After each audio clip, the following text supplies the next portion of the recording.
सितमगर ये कुर्बतें क्या करें। शेरोज अपनी एक नई कंपनी का इनॉग्रेशन करने वाला है और साथ ही एक अहम डील भी फाइनल हो रही है। हाँ, लेकिन आपने मुझे इतनी इमरजेंसी में यहाँ क्यों बुलाया? एक जरूरी डील करनी थी तुमसे, और इससे ज्यादा इंपॉर्टेंट दिन क्या हो सकता है जब शेरोज अपनी नई कामयाबियों की तैयारियां कर रहा हो और मैं उसकी बर्बादी की। कैसी डील, कैसा प्लान सुफियान साहब? मैं कुछ समझा नहीं। शेरोज एक बहुत ही इंपॉर्टेंट प्रोजेक्ट पे काम कर रहा है और अगर उसे प्रोजेक्ट मिल गया तो उसे करोड़ों का फायदा होगा। मैं चाहता हूं कि किसी तरह ये प्रोजेक्ट मुझे मिल जाए और उसके लिए मुझे तुम्हारी मदद की जरूरत है। मेरी मदद? वो कैसे? तुम शेरोज के सबसे करीबी और वफादार साथी हो। ये बात तो सब जानते हैं। वो तो सब जानते हैं, लेकिन ये बात सिर्फ मैं जानता हूं कि तुम्हें कीमती घड़ियों और महंगी गाड़ियों का शौक, और मैं तुम्हारे सारे शौक पूरे कर सकता हूं और तुम पे कोई एहसान नहीं होगा। और क्या मैं पूछ सकता हूँ कि इस सब के बदले आपको मुझसे क्या चाहिए? तुम्हारी वफादारी। तुम शेरोज के सारे सीक्रेट्स मुझे बताओ।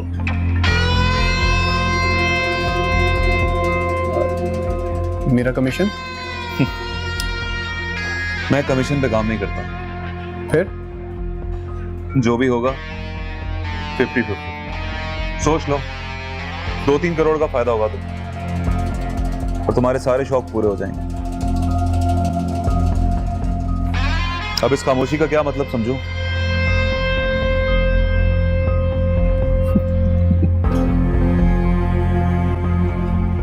डन। गुड। तो मुझे ये सारी डिटेल्स कब दे रहे? अभी फिलहाल तो मुश्किल है सुफियान साहब। शेरोज साहब नए टेंडर की वजह से कहीं पे भी आने जाना नहीं कर रहे। प्रेजेंटेशन, क्लाइंट ब्रीफिंग, मीटिंग्स, इन सब में उनकी मसरूफियत है काफी। ठीक है, तुम 1-2 दिन का टाइम ले लो, इसके बाद तो मुझे सारी डिटेल्स बताओ।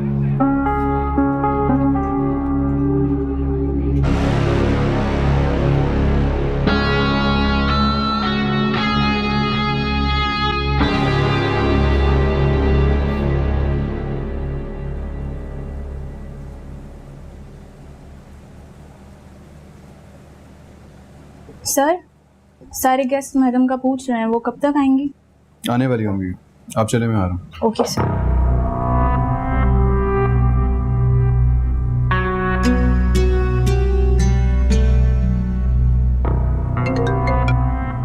हेलो अम्मी, उष्णा कहाँ पर है? मैं कब से उसको कॉल कर रहा हूँ। जैनब के रूम में है, पर फोन क्यों नहीं उठा रही? उसने आना था यहाँ पर, सब लोग बाहर वेट कर रहे हैं, अभी तक नहीं पहुंची वो। हाँ, आज तो तुम्हारे नए ऑफिस की ओपनिंग थी ना, उसे वहां होना चाहिए था। दोनों माँ बेटी बहुत देर से कमरे में बंद हैं। मेड बता रही थी कि जैनब को शायद हल्का सा बुखार है, डॉक्टर आया था चेक करने। कोई पता नहीं भाई कैसा बुखार है जो उतर के ही नहीं दे रहा।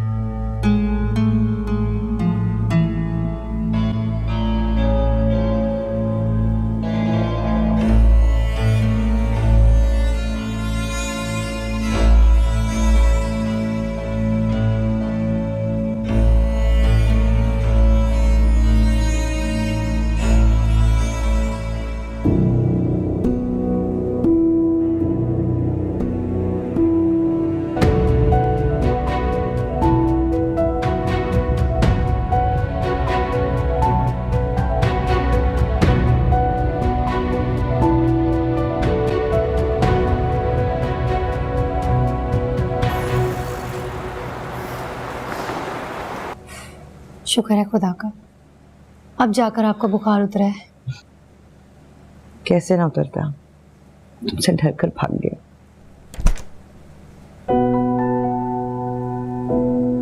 आप? मैं वहाँ सबके सामने झूठ बोल रहा हूँ कि तुम आने वाली हो और तुम यहाँ पे बैठी हुई हो।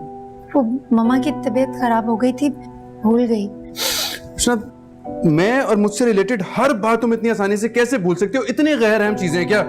सॉरी, मैं वाकई भूल गई, शर्मिंदा हूँ मैं इस बात पे। अगर शहरोज ने कुछ प्लान किया था तो तुम्हें उसके साथ होना चाहिए था। छोड़ दे आंटी, इसको कहाँ फिक्र मेरी। ऐसे क्यों कह रहे हैं? मैं कह रही हूँ ना, मम्मा की तबीयत बहुत खराब हो गई थी, इन्हें बहुत तेज बुखार था। कहाँ है बुखार? शहरोज, मैंने सारा दिन पट्टियां की हैं, उनको दवाई खिलाई है, इसलिए अब बुखार जाकर कहीं कम हुआ उष्णा, है। तुमने नहीं आना था तो तुम मुझे पहले बता देती ना, मैं इनवाइट ही ना करता तुम्हें। ये अभी तैयार हो जाएगी, अभी चलेगी तुम्हारे साथ। जाओ। भाड़ में गई आंटी इनॉग्रेशन। बैठो यहाँ पर तुम। सुनो, जाओ मनाओ उसको, जाओ उसके साथ, अभी देर नहीं हुई है, जाओ, मैं बिल्कुल ठीक हूँ, जाओ जाओ, कह रही हूँ।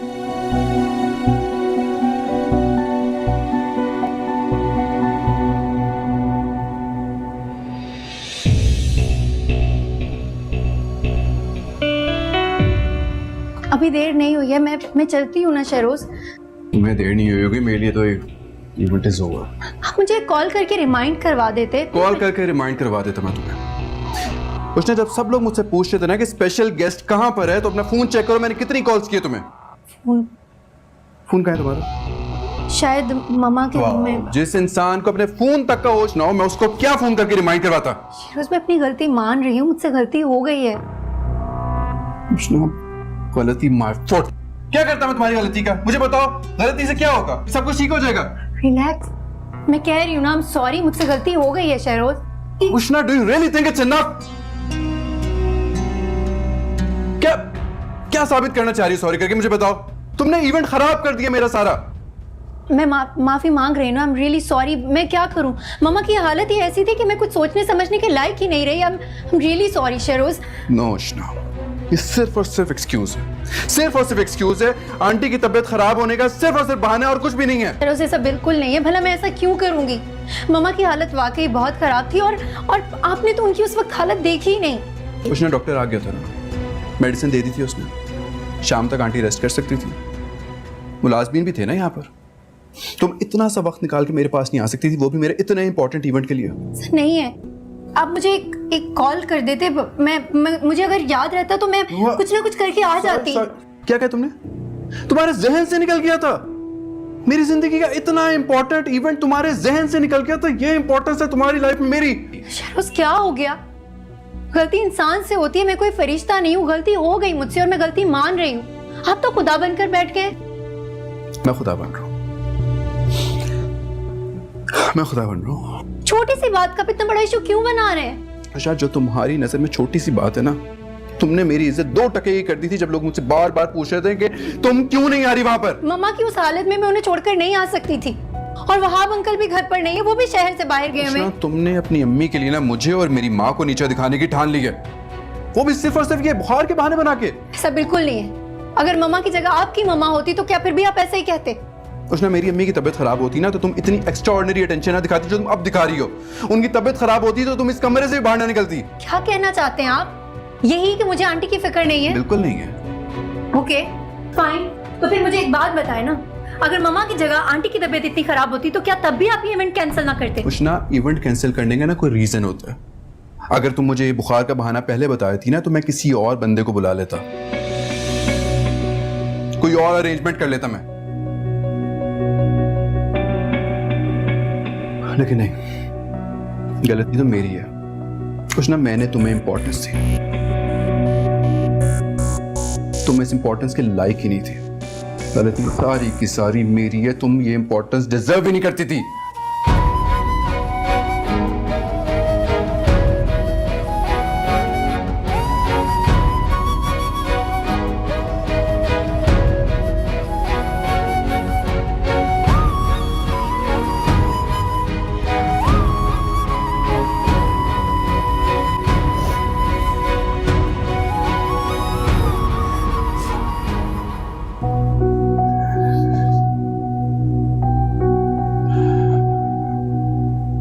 अस्सलाम वालेकुम।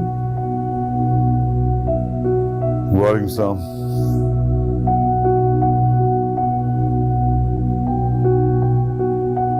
ये घर के हालात कुछ नॉर्मल हुए? नहीं, क्यों? मुलाजिम को आपके लिए भेजा था इत्तला देने के लिए, आपको इत्तला नहीं दी उसने? इत्तला मिल गई थी मुझे। अच्छा, वो तबीयत ठीक नहीं है इसलिए नहीं आई। जी हाँ, नहीं मैंने बताया था। अब कैसी है तबीयत आपकी? बेहतर है। अपना ख्याल करें please, take care of yourself. आपकी मीटिंग कैसी थी? अच्छी थी। कॉफी पियेंगे, बनवाऊं? जी नहीं, नईमा के साथ कॉफी पी ली थी मैंने, आपके लिए भी बनवाई थी, मगर इत्तला मिलने के बावजूद आप नहीं आई तो मैंने ही पी ली।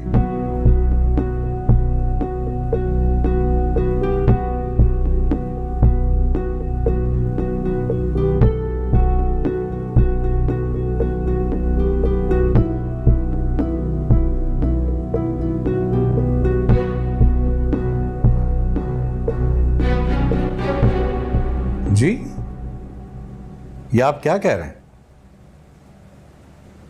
जी जी, मगर ये आप जो भी बता रहे हैं ये सब कैसे हो सकता है? नहीं नहीं, समझे मेरी बात, अजहर से कोई गलतफहमी हुई होगी। ऐसा कैसे मुमकिन है कि नहीं नहीं, अभी 2 से 3 दिन में शादी की रसूमात शुरू हो जाएंगी, सारा। हेलो, फोन ही काट दिया। किसका फोन था? अजहर के वालिद का। क्या कह रहे थे? सब खैरियत तो है? परेशान लग रहे हो आप। उन्होंने सदफ और अजहर का रिश्ता खत्म कर दिया। वो बारात लेके नहीं आएंगे। ये क्या कह रहे हैं आप? हाँ, ये अचानक इस तरह से कैसे मना कर सकते हैं? वो शादी है, ये कोई गुड्डे गुड़िया का खेल नहीं है। ये हमने तो सारी तैयारियां कर ली हैं, कार्ड्स तक बट चुके हैं। नहीं नहीं, कोई गलतफहमी हुई होगी। आप दोबारा उनसे बात करें। सदफ को बुलाओ, सदफ को बुलाओ। वो किसी लड़के का जिक्र कर रहे थे, कोई लड़के का? हाँ, कुछ जिक्र कर रहे थे वो। सदफ, सदफ, आप बैठे, मैं बुलाती हूँ उसे। रुको, मुझे बात करना दो सदफ से पहले। सदफ! बाबा, क्या हुआ बाबा? तुम्हारी बेटी से कोई लड़का मिला अजहर की मौजूदगी में। 2 कौड़ी की इज्जत कर दी है इसने, हमारी भी और अपनी भी। लड़का? मैं तो किसी लड़के को नहीं जानती। सदफ, झूठ बोलने की कोशिश ना करना, मैं तुम्हारा जान से मार दूंगा मैं तुम्हें। बाबा, मैं सच कह रही हूँ, रेस्टोरेंट में सिर्फ मैं और अजहर थे, कोई और लड़का नहीं था। झूठ बोल रही हो ना तुम? किसी लड़के ने आके अजहर के सामने तुमसे इजहार मोहब्बत नहीं किया, और तुमने भी अजहर के सामने नहीं कबूला कि हाँ, कुछ सालों से तुम उसे जानती हो। बाबा, जब मेरी जिंदगी में ऐसा कोई लड़का है ही नहीं तो मैं ऐसी बात क्यों करूंगी? ऐसे नहीं मानोगे। रफाकत, बदतमीज। जवान बेटी पे हाथ उठाएंगे? और एक जान से मार देना चाहिए ऐसी बेटी को। सदफ, क्या तमाशा ये? हाँ, तमाशा मैं नहीं, तमाशा अजहर कर रहा है। मैं तो आप लोगों के कहने पे शादी के लिए तैयार हो गई। मैं उसके साथ बाहर नहीं जाना चाहती थी, चली गई। मैं उसकी शक्ल तक देखना नहीं चाहती। अब आप लोग क्या चाहते हैं? अपनी बेटी पर यकीन नहीं है तो क्या अजहर झूठ बोल रहा है? आप उसी से पूछे ना। हो सकता है कि उसे मुझसे शादी ना करनी हो, उसे कोई और बहाना नहीं सूझ रहा हो तो उसने मुझ पे इल्जाम लगा दिया। क्या तुम सच कह रही हो सदफ? मैं झूठ क्यों बोलूंगी? आप लोग जानते हैं मैं किसे पसंद करती हूँ, और ऐसे कैसे कोई आके मोहब्बत का दावा कर सकता है मुझसे? और अगर मैं किसी को पसंद करती ना तो अजहर के सामने ओन करती, और अगर कोई लड़का मुझे पसंद होता क्या मैं आप लोगों को नहीं बताती? रफाकत, ठंडे दिल से सोचे, सदफ शायद ठीक ही कह रही है। हो सकता है इसमें अजहर की कोई चाल हो। पता नहीं कौन सच कह रहा है, कौन झूठ कह रहा है, मुझे कुछ समझ नहीं आ रहा। लेकिन ये सारा वबाल मेरे ही सर पे क्यों आता है? उन्होंने तो साफ इनकार कर दिया ना ये सब कुछ सुन के। वो तो बारात नहीं ला रहे, और अजहर ने भी इस रिश्ते से मना कर दिया। वो भी शादी नहीं करना चाहता। आप दोबारा बात करके तो देखें, समझाएं तो सही उन्हें। अरे क्या बात करूं, तुम्हारे सामने तो फोन बंद कर दिया उन्होंने मुंह पे मेरे। बात ही नहीं कर रहे वो, क्या बात करूं उनसे? अब क्या होगा? हम लोगों को क्या जवाब देंगे? पापा, आपकी तबीयत? रफाकत, मर क्यों नहीं जाता? अरे रफाकत, क्या हुआ है? आप ठीक तो हैं? रफाकत, पानी। रफाकत, पापा पक्का मैं उस लड़की को नहीं जानती थी। अगर मैं जानती होती तो मैं आपको बताती ना। मैं तो आप लोगों की मर्जी से शादी करना चाहती हूँ, ऐसा कोई लड़का नहीं है। वो झूठ बोल रहा है, वो मुझसे शादी नहीं करना चाहता। मेरी बात का यकीन करें बाबा। बस जाओ यहां से, तुम कमरे में जाओ।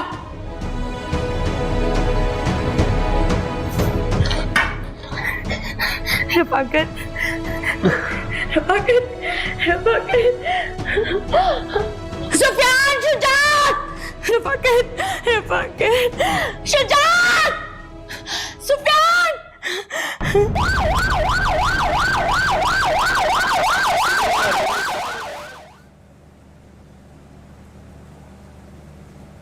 भाईजान, शुक्र है कि आपका ईसीजी नॉर्मल है। डॉक्टर्स ने कहा है कि आपको रात भर जो है अंडर ऑब्जर्वेशन रखेंगे। इंशाल्लाह सुबह तक आप घर आ जाएंगे। अस्पताल की एक रात भी किसी अजियत से कम नहीं होती शुजात। मेरा सिर्फ एक इलाज है, मेरी औलाद। लेकिन औलाद ने तो ठान ली है कि मेरी जान लेके रहेगी। लेकिन भाई साहब, शादी वाले घर में ऐसी क्या बात हो गई कि आपकी तबीयत बिगड़ गई? आपको परेशान होने की जरूरत नहीं है बाबा। मैं खुद उनसे बात करूंगा, फिर देखता हूं कि कैसे बारात लेकर नहीं आते। उन्होंने क्या हमें मजाक समझ के रखा हुआ है? भाई साहब, खुलकर बताएं कि बात क्या हुई है कि जिसकी वजह से आपकी तबीयत बिगड़ी है। प्लीज। हम देख लेंगे, तुम परेशान मत हो।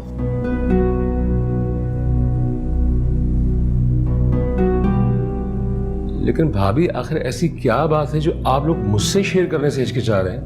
हिचकिचा नहीं रहा शुजात, डर लग रहा है। समझ नहीं आ रहा कि इस तजलील का जिक्र तुमसे कैसे करें। मैं आपका अपना भाई हूं, मुझसे क्या छुपाना? तुमसे क्या छुपाना मेरे भाई, तुम तो इस तरह से बात फैलाने का क्या फायदा? इज्जत किसकी जाएगी? हमारी ना। शुजात गैर नहीं है रईसा, भाई है मेरा। तो वैसे भी ये बात चंद दिनों में सबकी जबान पे होगी।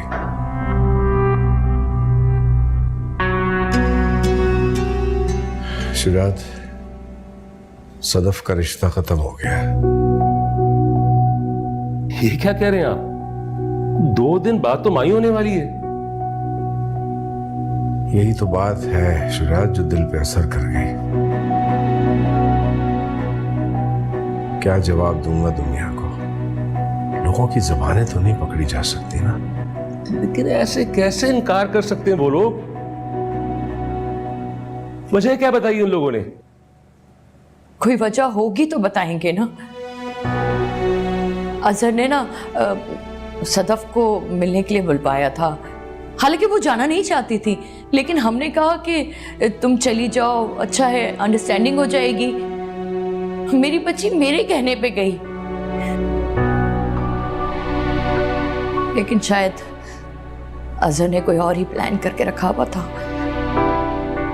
उसने ये कह दिया कि सदफ उससे नहीं बल्कि किसी और लड़के से मिलने के लिए गई थी वहां पे। दिमाग खराब हो गया उन लोगों का क्या? मैं आप लोगों से कह रहा हूं ना, एक बार मुझे अपने तरीके से बात करने दें। बिल्कुल ठीक कह रही है, बल्कि मैं खुद इसके साथ जाऊंगा। और रिश्ते क्या यूं तोड़े जाते हैं? हमारी कोई इज्जत नहीं है? तो कैसे इस तरह हम अपनी बेइज्जती होने दें? क्या मतलब है उन लोगों का? नहीं शुजात, बात तो इतनी बिगड़ चुकी है, मैं नहीं चाहता कि तुम लोग जाओ और बात बनने की बजाय और बिगड़ जाए। छोड़ो बस। एक मर्तबा दोबारा बात कर लेने में क्या हर्ज है ना?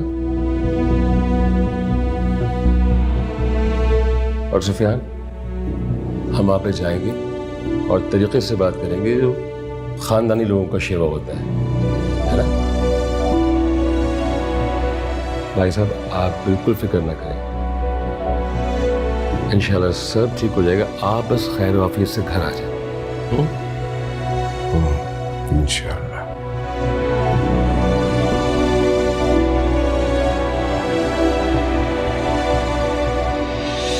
बदनामी से बचने के लिए सिर्फ एक ही रास्ता नजर आ रहा है कि मैं अपने आप को खत्म कर लूं। भाई साहब खुदा के वास्ते ऐसी बातें ना करें प्लीज। तो और कैसी बातें करूं सुजान? भाई साहब सदफ की शादी हुज़ैफा से कर दो प्लीज। ये क्या कह रहे हैं आप? मैं बिल्कुल ठीक कह रहा हूँ, घर की बात घर में रह जाएगी ना। क्या हो गया महनाज? तुम जैसे बच्चे तो माँ बाप के लिए आजमाइश होते हैं बेटा। आपको जो समझना है ना आप समझें, लेकिन मैं हुज़ैफा से शादी नहीं करूंगी। सितमगर ये कुर्बत क्या करें।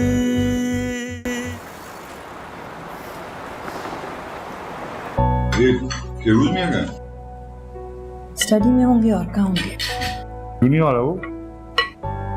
भेजा सायरा को बुलाने के लिए कि बुलाएं, सब खाने पे इंतजार कर रही हैं। अल्लाह करे आ जाएं।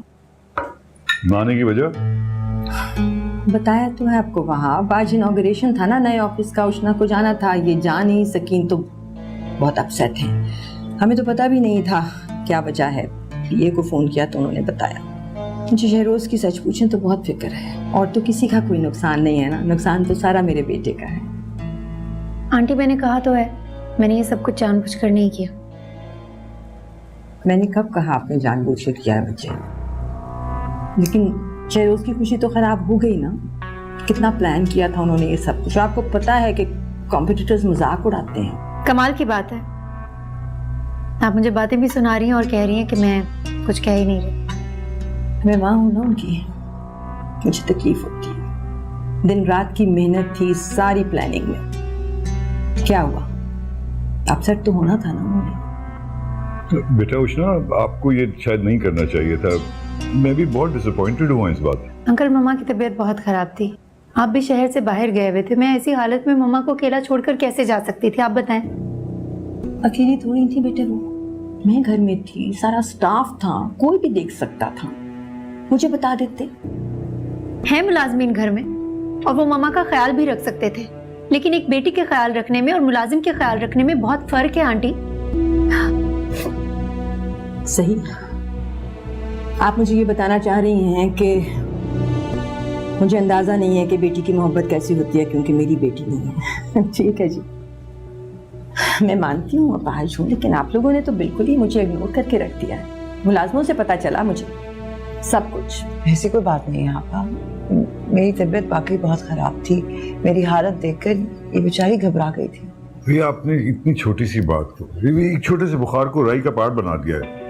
अब थोड़ा सा सोचना चाहिए था ना। एक गोली दे के आप भेज देती हैं। आपको मालूम है हमारे कंपटीशन का कितना सख्त कंपटीशन है, और ये बहुत ही इंपॉर्टेंट इवेंट था। मुझे बिल्कुल इल्म नहीं था, और इसने भी नहीं बताया कि कहीं जाना है। ये वाला क्यों बताती? इसको क्या इंटरेस्ट अपने शौहर के इवेंट पे? नहीं नहीं, ऐसी बिल्कुल बात नहीं है। क्यों इंटरेस्ट नहीं होगा?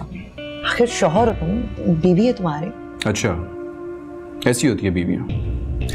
बीवियां तो अपने शौहर के स्टेटस को लेकर बहुत कॉन्शियस होती हैं, मगर ये, इनसे पूछें जरा इनकी नजर में मेरी क्या अहमियत है। मैं सॉरी कर चुकी हूँ। ये अहमियत की बात करके क्या जताना चाह रहे हैं आप? कैसी बातें कर रहे हो? इस तरह मत सोचो, गुस्सा मत करो। और तुम्हारी अहमियत नहीं होगी तो किसकी होगी? शौहर हो तो किसके? इनके ना आने से मेरे सोशल सर्कल में मेरी इतनी बेइज्जती हुई और आप कह रही मैं गुस्सा ना करूँ। सही है? आप तो यही कहेंगी। माँ जो है आप इसकी। मेरी मम्मा से तमीज से बात करें। अगर मेरी मम्मा से कोई भी गलत बात की आपने तो मैं बर्दाश्त नहीं करूंगी। मैं सोचना, मैंने आपकी मामा के साथ कोई बदतमीजी नहीं की, लेकिन जो आप कर रही है ना उसको बदतमीजी कहते हैं। मगर शायद आप इसको बदतमीजी में काउंट ही नहीं करती।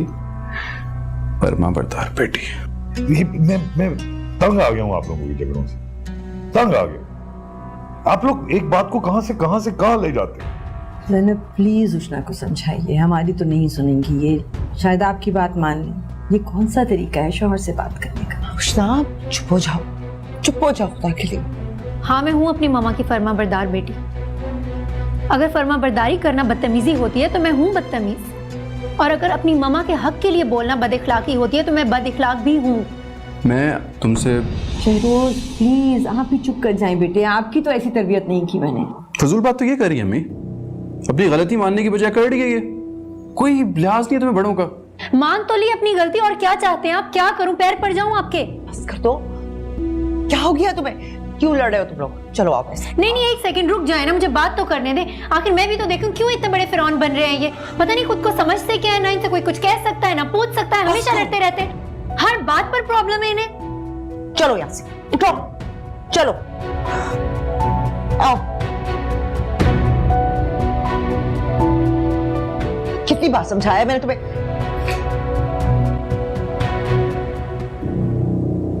बात नहीं तुम्हें समझ आ रही मेरी? मम्मा, जिस बात से मैं मना करती हूँ तुम वो ही करते रहोगी। मम्मा क्या कर रही है? बात तो करने दे मुझे उनसे। तुम क्या कर रही हो? क्यों अपना घर बर्बाद कर रही हो? मैं क्या कर रही हूँ?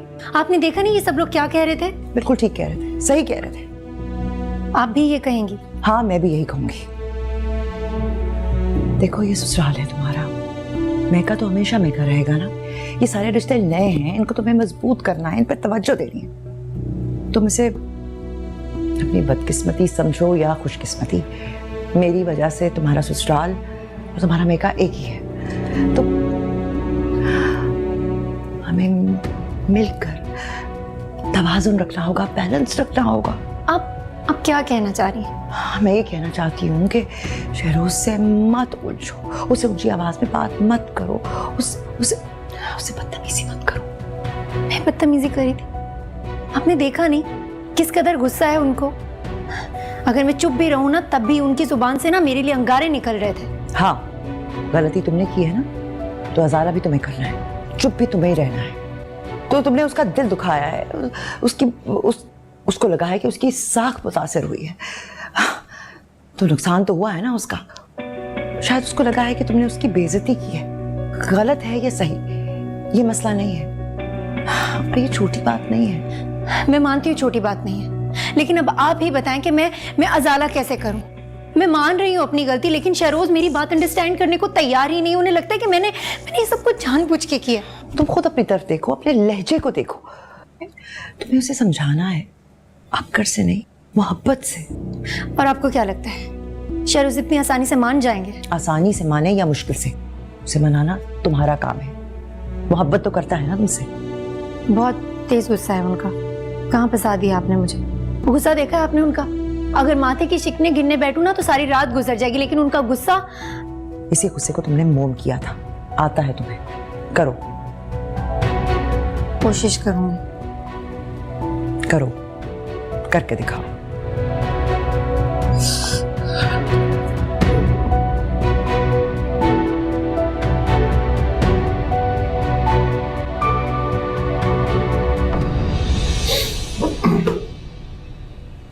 आप कहाँ जा रहे हैं? आप तो बैठ जाएं, खाना फिनिश करिए। भूख नहीं है। खाने से क्या नाराजगी बेटा, खाना तो खा लो। नाराजगी नहीं, लेकिन भूख नहीं लग रही मुझे। बेटा ये भी तो हो सकता है कि परेशानी में कुछ ना ये सब कुछ भूल गई हो। बिल्कुल हो सकता है, लेकिन शहरोज ने कॉल्स की, मैसेजेस किए हैं याद कराने के लिए। आपने तो सुन ही लिए अब उनके बहाने। छोड़े अम्मी, गलती वाकई मेरी है। बिला वजह मैंने उसको इनोवेशन पे इनवाइट कर लिया, मुझे तो आपको इनवाइट करना चाहिए था। आई एम सॉरी बेटे, मैंने तो ये सोच के उष्णा से आपकी शादी की थी कि आपको खुश रखेंगी वो, लेकिन मैं देख रही हूँ आप तो दिन ब दिन डिस्टर्ब रहने लगे हो।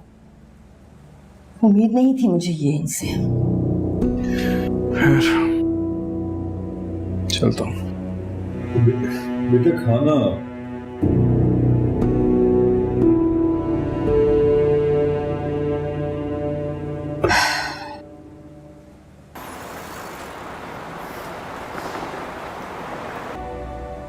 मुझे उन लोगों से इस कदर बुरे बर्ताव की बिल्कुल उम्मीद नहीं थी।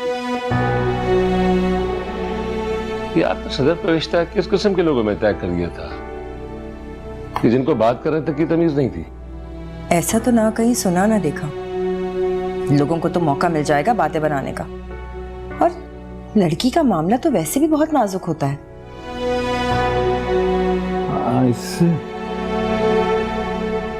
बदनामी से बचने के लिए सिर्फ एक ही रास्ता नजर आ रहा है कि मैं अपने आप को खत्म कर लूं। भाई साहब खुदा के वास्ते ऐसी बातें ना करें प्लीज।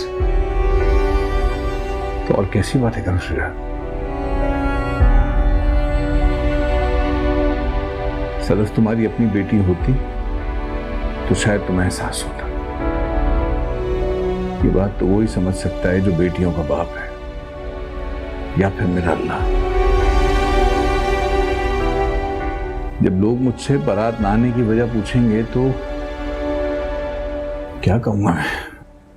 आप बिल्कुल गलत सोच रहे हैं भाई साहब। सदफ मेरी भी बेटी है और सदफ की बारात जो उसी दिन आएगी जो दिन आपने तय किया है।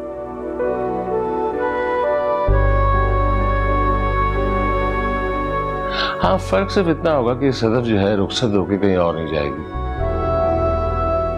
अपने चचा के घर आएगी।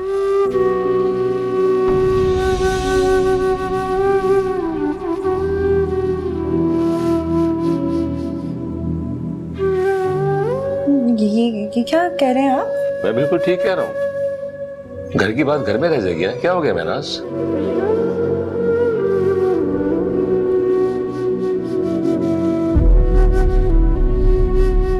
भाई साहब, सदफ की शादी हुज़ैफा से कर दो please.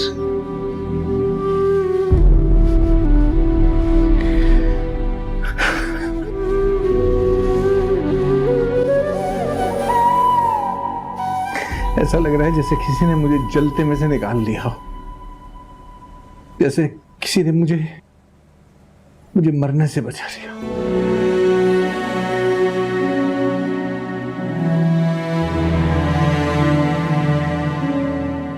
I am proud of you. मैं किस मुंह से तुम्हारा शुक्रिया अदा करूं शुजात? ऐसा ना कहें भाई साहब, कोई एहसान नहीं आपका मेरे ऊपर, मेरा आपके ऊपर।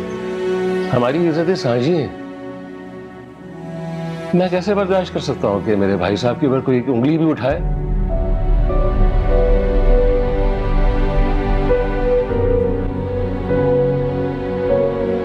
देखें शुजात, इतना बड़ा फैसला करने से पहले एक दफा हुज़ैफा से तो पूछ लीजिए, वो बेचारा राजी भी है कि नहीं। मुझे हुज़ैफा से पूछने की कतई जरूरत नहीं है। मुझे उम्मीद है कि वो अपने बाप के फैसले के खिलाफ नहीं जाएगा। कह दिया ना बस।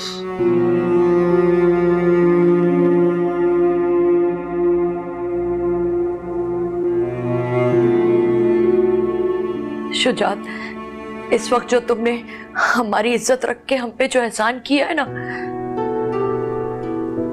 वो हम कभी भी नहीं भूलेंगे, कभी भी नहीं। बहुत बहुत शुक्रिया। हमने तो हमेशा ही अपनापन दिखाया है भाभी, आप ही हमें गैर समझती रहीं।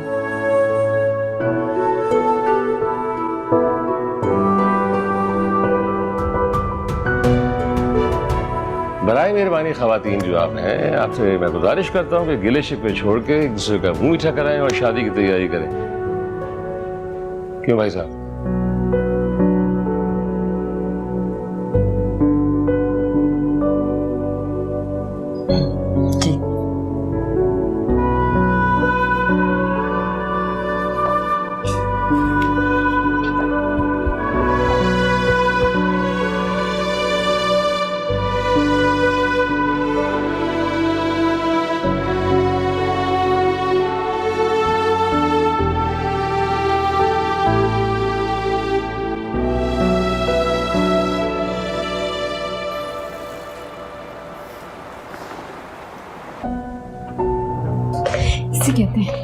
इसे कहते हैं आसमान से गिरा खजूर में अटका।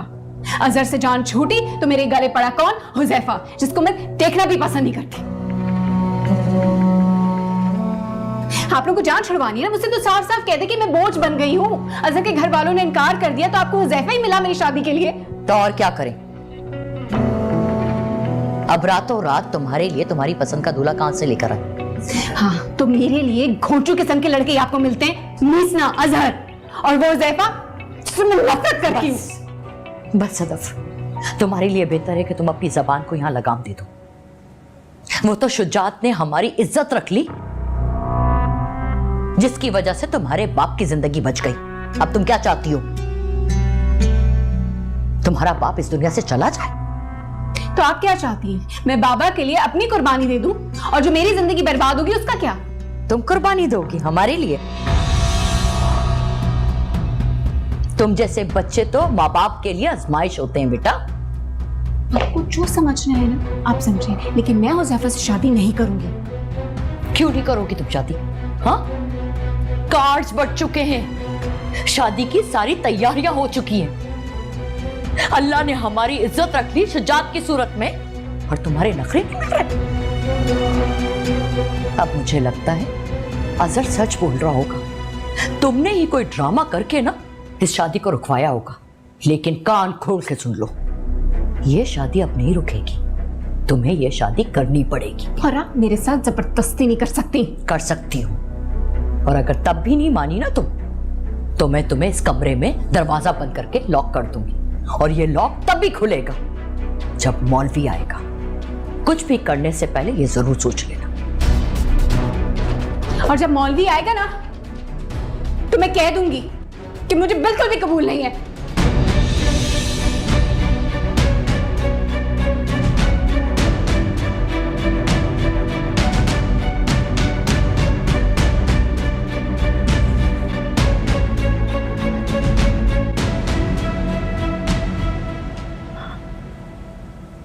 आप नाराज हैं मुझसे? सुबह नाश्ते पे भी आपने ठीक तरीके से बात नहीं की मुझसे। ज़ैनब, आपने कभी घर के माहौल को महसूस किया है? दरो दीवार से बेजारियां टपकने लगी।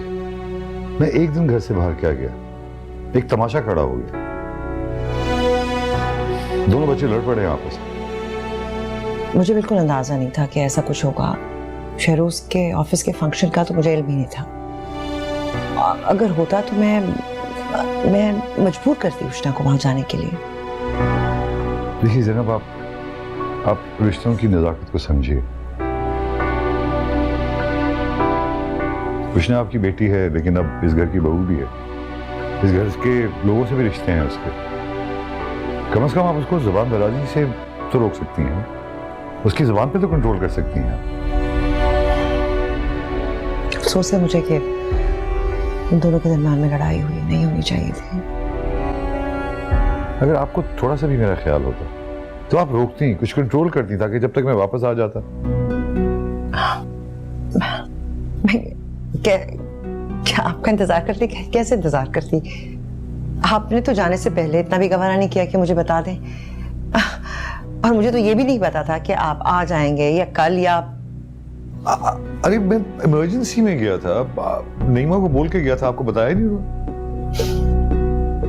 हम शायद एक ही घर में रहते हैं। आपके पास मेरे लिए 2 सेकंड नहीं थे कि आप मुझे बता देते, मैसेज कर देते, फोन कर देते। मेरा ख्याल है ये जिम्मेदारी भी हमें आप मुलाजमों को सौंप देनी चाहिए। क्या हो गया है आपको? क्या हो गया है आपको? छोटी छोटी बातों का आप इशू बनाने लगी। क्या हो गया है आपको? मैं उष्णा और शहरूज की बात कर रहा हूं, आप अपनी बात लेके बैठ गई। उष्णा नाराज है, शहरूज ने खाना नहीं खाया, घर के मामला बिगड़े हुए हैं। और यहां अजीब है कि बड़े ही बच्चों की लड़ाई में शामिल हो गए और आप अपनी गिले शिकवे लेके बैठ गई।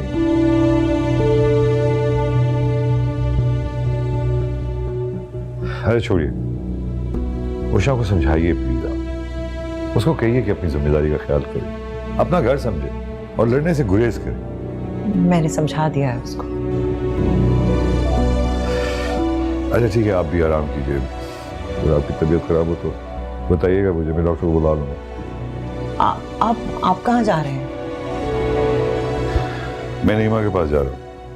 जब तक सायरा की तबीयत ठीक नहीं होती मैं नईमा के साथ रहूंगा।